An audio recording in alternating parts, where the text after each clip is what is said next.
Serikali yetu ya Kenya kwanza kupitia Wizara ya Michezo imeamua ya kwamba njia ya pekee ya kuinua michezo hapa Kenya, nambari moja ni kuwekeza katika vijana, investment in our youth.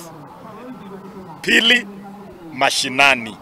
Lazima tupeleke michezo mashinani, tuwekeze mashinani, na ndio sababu michezo kama hii tunayoshuhudia hapa ni muhimu zaidi, kwa sababu inatupa fursa ya kutambua talanta mashinani.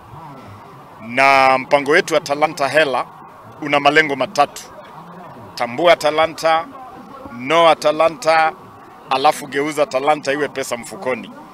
Na kupitia mpango huo sisi tutafanya kazi kwa karibu zaidi na viongozi, waheshimiwa wabunge, magavana na viongozi wengine kuhakikisha kwamba tunainua talanta katika pembe zote za taifa.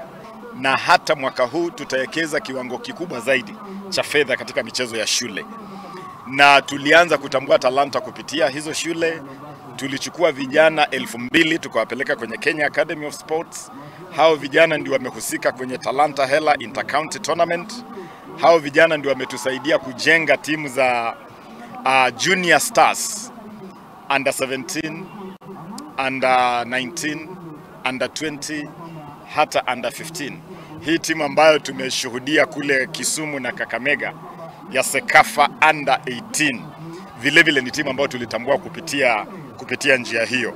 So tutaendelea na safari hiyo ya kutambua talanta kupitia shule na pia kupitia vilabu vya kijamii, community clubs. Alia kuwa kidedea na kwa goli moja.